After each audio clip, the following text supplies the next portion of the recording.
पाकिस्तान की खुफिया agency ISI और मुंबई अंडरवर्ल्ड से जुड़े कथित नेटवर्क के खिलाफ चल रही कार्रवाई से दिल्ली पुलिस स्पेशल सेल और महाराष्ट्र एटीएस को बड़ी सफलता हाथ लगी है। इस संयुक्त अभियान के तहत 26 साल के हुजैफा फारूक अहमद हाशमी को मुंबई से सटे भायंदर इलाके से गिरफ्तार किया गया। ये गिरफ्तारी देश विरोधी गतिविधियों से जुड़े एक बड़े मॉड्यूल की जांच का हिस्सा है।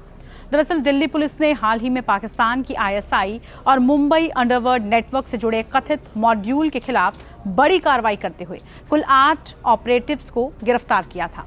जांच एजेंसियों का मानना है कि नेटवर्क भारत में अपने संपर्क बढ़ाने और संवेदनशील जानकारियां जुटाने की कोशिश कर रहा था।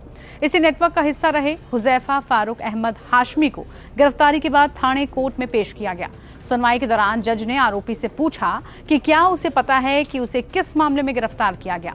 इस पर आरोपी ने कहा है कि हाँ, उसे मामले की जानकारी है।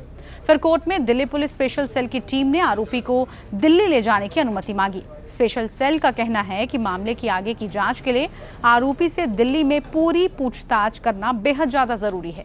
आरोपी को दिल्ली पटियाला हाउस कोर्ट में पेश किया गया। अब इसके बाद जांच एजेंसियां उससे गहन पूछताछ करेंगी और नेटवर्क से जुड़े अन्य लोगों साथ ही संभावित कड़ियों को जांच के जरिए आगे भी बढ़ाया जाएगा। वहीं सूत्रों के मुताबिक हुजैफा पिछले करीब 1 महीने से पाकिस्तान में बैठे यावर खान नामक व्यक्ति से संपर्क में है। एजेंसियां अब दोनों के बीच हुई बातचीत, डिजिटल कम्युनिकेशन और आर्थिक लेन देन की भी जांच कर रही है। साथ ही ये भी पता लगाने की कोशिश की जा रही है कि क्या इस नेटवर्क के तार देश के अन्य राज्यों से भी किसी बड़े संगठित मॉड्यूल से भी जुड़े हुए हैं। फिलहाल दिल्ली पुलिस स्पेशल सेल और महाराष्ट्र एटीएस इस पूरे मामले की जांच में जुटी है। स्पेशल सेल ने पिछले दिनों में जो अलग अलग राज्यों से आईएसआई और मुंबई अंडरवर्ल्ड नेटवर्क से जुड़े लोगों की गिरफ्तारियां की है, उस पर दिल्ली पुलिस स्पेशल सेल की स्पेशल कमिश्नरेट ने क्या बताया वो आपको सुना देते हैं। हमारे साथ स्पेशल सेल के special CP Anil Shukla sir हैं। सर, ये बताइए कि ये जो 9 आतंकी पकड़े गए हैं, क्या इस तरह के भारतीयों का खास करके इन्वॉल्व होना कितना चिंताजनक है और उनका इस्तेमाल किया जाना आतंकी संगठनों द्वारा वो कितना नया है या इससे पहले भी होता आया है? नहीं, डिनाइबिलिटी के लिए इंडियन सिटीजन्स का इस्तेमाल करना एक नया ट्रेंड है और हम लोग उसके ऊपर लगातार काम करते आए हैं और इस साल हमने काफ़ी सारे ऐसे लड़कों को गिरफ्तार किया है। उसी सिलसिले में हमने 2 लोगों को पुणे और झारखंड से पिकअप किया था। उनकी इन्वेस्टिगेशन से पता चला कि मुंबई और दिल्ली में कुछ अटैक्स होने की पॉसिबिलिटी है। जब उसके ऊपर हमने फर्दर इन्वेस्टिगेट किया तो पता चला कि इनको पाकिस्तान साइड से सपोर्ट मिल रही है और इनके कुछ हैंडलर्स हैं जिन्होंने इनको अच्छा पैसा देने का प्रॉमिस किया है, जिसमें इन्होंने उनके लिए काफ़ी सर्वे किया, कुछ जगहों की रेकी की, बहुत दिल्ली और मुंबई दोनों जगह पर। और कल हमने पहले मुंबई से 2 लड़कों को गिरफ़्तार किया और फिर कल 3 लड़कों को हमने जो पंजाब बेस्ड थे, जो 2 दिल्ली आए थे, इनके पास से 4 ग्रेनेड और 2 वेपन्स मिले, इनको गिरफ़्तार किया। साथ ही एक नेपाली सिटीज़न को भी गिरफ़्तार किया।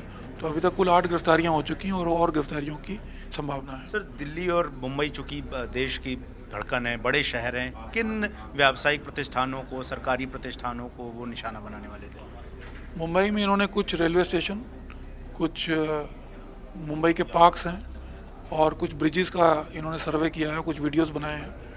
दिल्ली में भी कुछ सरकारी गैर सरकारी संस्थाएँ हैं, कुछ हाई फुटफॉल एरियाज़ हैं और साथ ही कुछ सिक्योरिटी फोर्सेस पर अटैक करने की इनकी मंशा थी और उसको अभी तक के लिए तो वी हैव कंटेन और आगे के लिए कुछ और गिरफ्तारियों की संभावना है। सर, आखिरी में बस एक छोटा सा सवाल, चूँकि लॉजिस्टिक सपोर्ट बहुत बड़ी चीज़ होती है, हथियार आपने कहा कि ड्रोन ड्रॉपिंग की गई, लेकिन इन लोगों के यहाँ रहने ठहरने बाकी जगहों पर जाने के लिए क्या और भी?